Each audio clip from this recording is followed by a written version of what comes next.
Hey everyone, it's Alison Heikkila. Thank you so much for joining me. We are going to do a fun card today with a technique that I have not done in a while. I kind of forgot about it. I've been lacking some serious mojo lately. I'm having a hard time creating. So I decided, instead of trying to reinvent the wheel, let's go back in time and do something that we haven't done in a while. So we're going to be starting off with some ink blending with Distress Oxides. I've got a piece of smooth Bristol cardstock here from Strathmore, and I have placed it on my gel plate so that it doesn't move around. And we're going to start off with some picked raspberry. And we're just going to do some really quick ink blending. You don't need to worry about the ink getting onto the gel plate. If you have something like a grip mat from any company out there, you can use that too. If you have a silicone mat, that sometimes works. But we're going to just really quickly lay some color down. It looks like my picked raspberry is a little dry. I'm going to have to get a refill for that.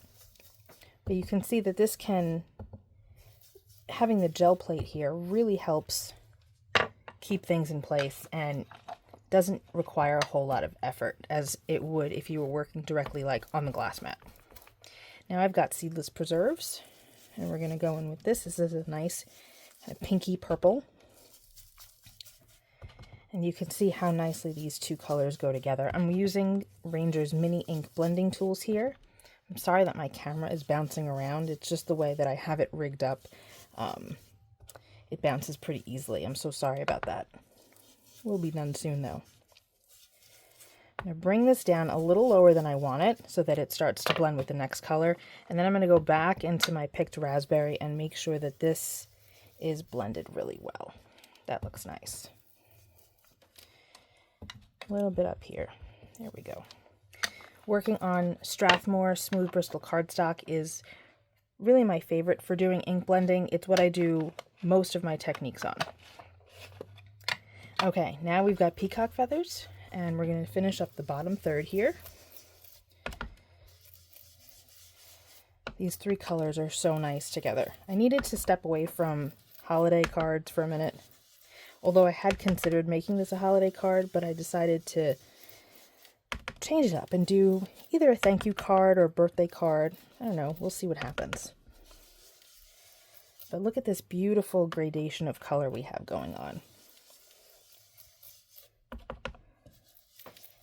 This is definitely one of my favorite combos. If you wanted to add a fourth color on the pink end, you could use Kitsch Flamingo.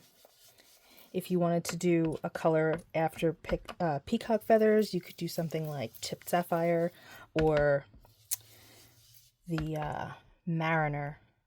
Something Mariner. I forget what it's called because I don't have that one. Uncharted Mariner. That would work. Look at that. That looks really nice. Going in with the Seedless preserves again. And there we go. That looks great. Again, I'm so sorry about the bouncing.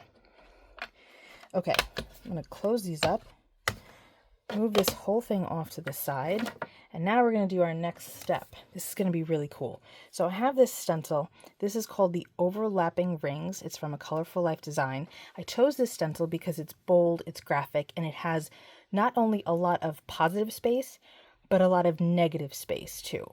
And that is what we need for this kind of technique. You can do it with something that doesn't have, that has like thinner lines, but having something that's kind of halfway, half positive, half negative, I find works really well for this technique. So I'm going to move this for a minute.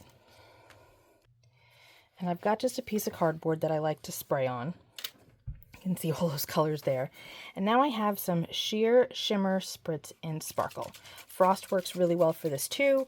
You could use the gold, you could use the pink. You could probably use those new Distress Spritzes for this. I don't have any of those, but I think that that would work really well for this technique.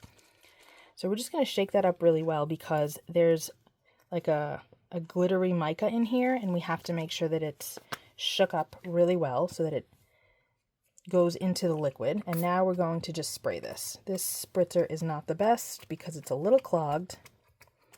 We might need to move to the frost. Yeah, this guy isn't.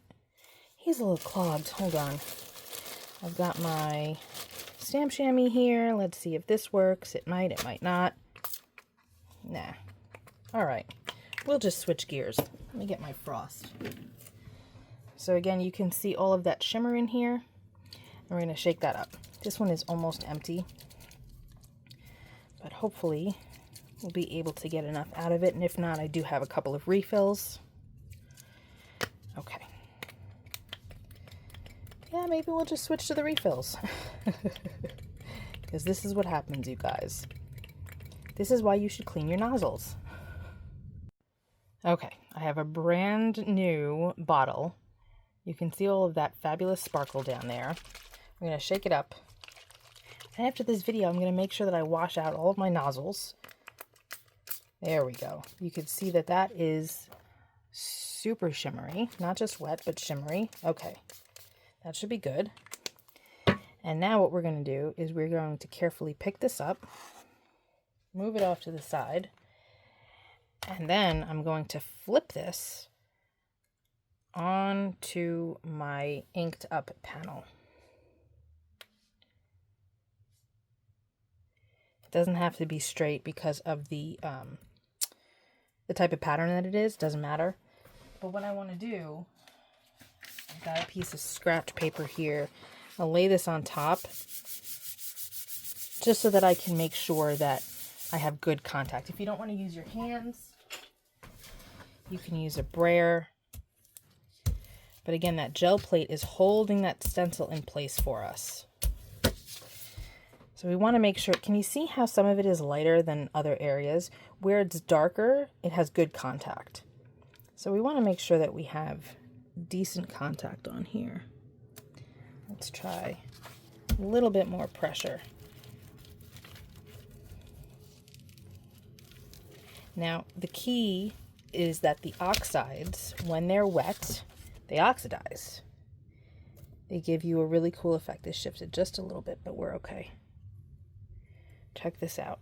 Look at that. Now we also have some color on here. We could slap that onto another piece of paper.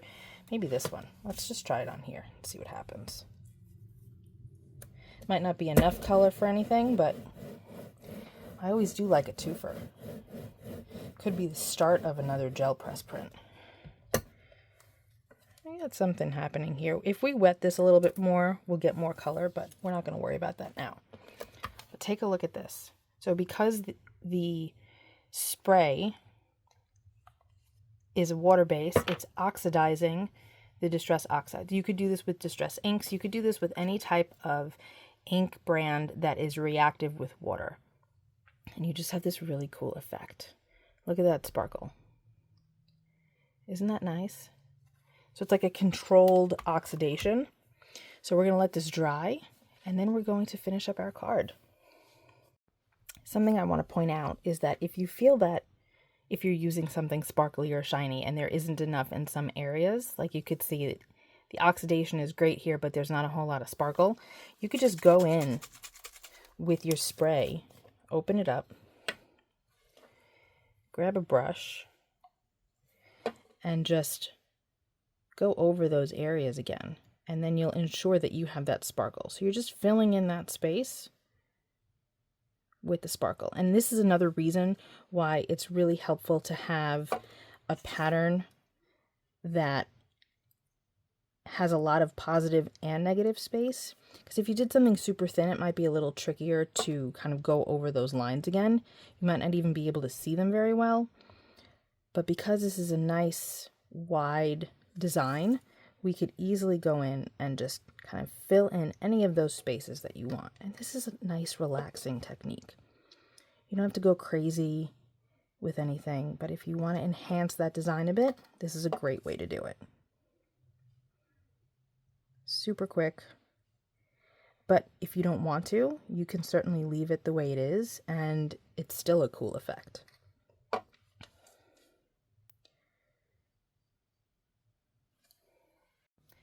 Here is the finished panel, and it is looking fabulous. I love all of that sparkle.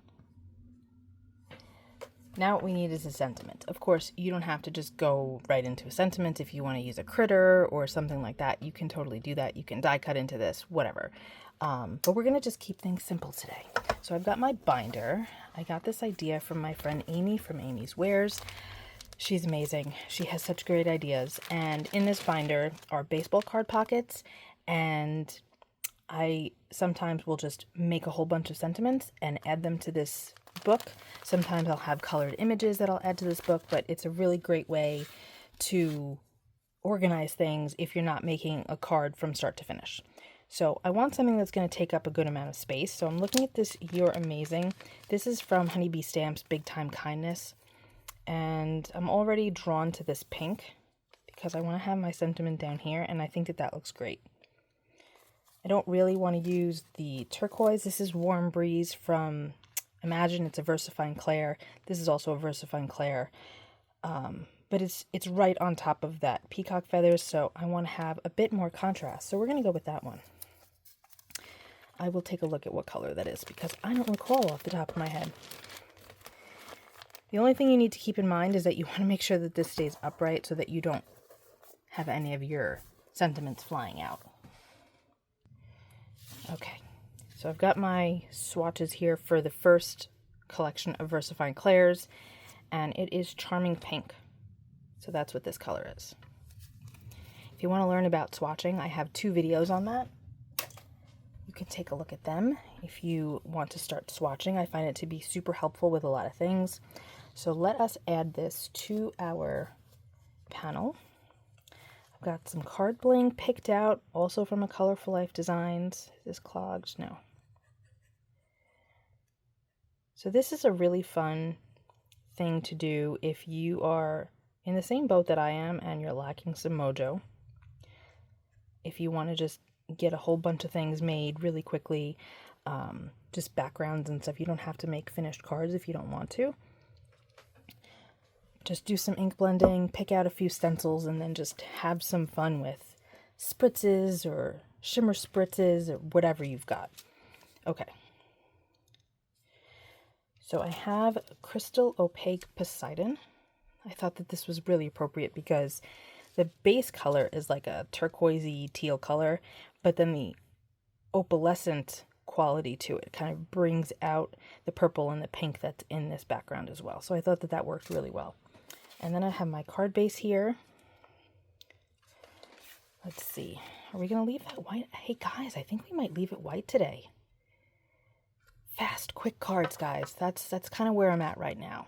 That's where I'm at. And since the sentiment has that white border around it, I think we're going to just leave it white. So let's do that. I've got my artist glue from scrapbook.com. The only reason I'm not using the Barely Arts is because the nozzle on this one is fatter. So it just gets more glue out a little quicker. But otherwise you can use, you know, the Barely Arts, whatever, art glitter glue, whatever you have. I just like having 2 different nozzle sizes. So I have a super fine tip and then something that's a little bit fatter. So we're going to let that sit for a moment. And then we will add our sequins, our card bling. Okay, we're going to put some of the sequins in our little Twiddler's Nook tray. That's so pretty. All those flashes of color, I love that. Okay, we're going to add this off to the side. And now we're going to figure out where we're going to put our sequins. This is something that I always struggle with. I don't really know why. Just going to let that sit there so that it will hold everything in place.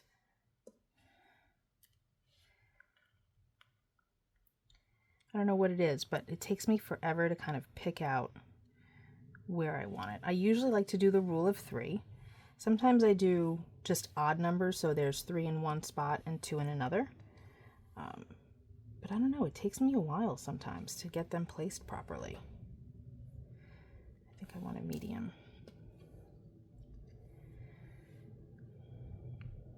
That might be good enough. I don't want to go too crazy. Okay, so now I'm going to take my On Point glue. You can use, you know, whatever fine tip bottle you have of glue. I just prefer this one. It's already clear, so it dries clear as well. I've got my pokey tool in my right hand, my glue also in my right hand, and then my jewel picker in my left. and I'm going to just pick it up with the jewel picker, add some glue, place it down, and pull it off with the pokey tool. Sometimes I find that they really just don't want to come off the jewel picker, so this makes it much easier.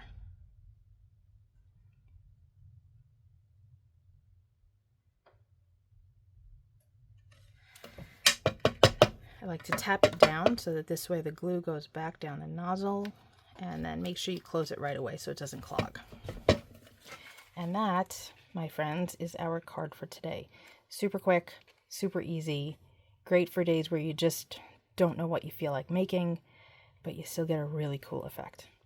Thank you so much for hanging out with me. I will be back very soon with another video. Be well, stay safe. Peace out.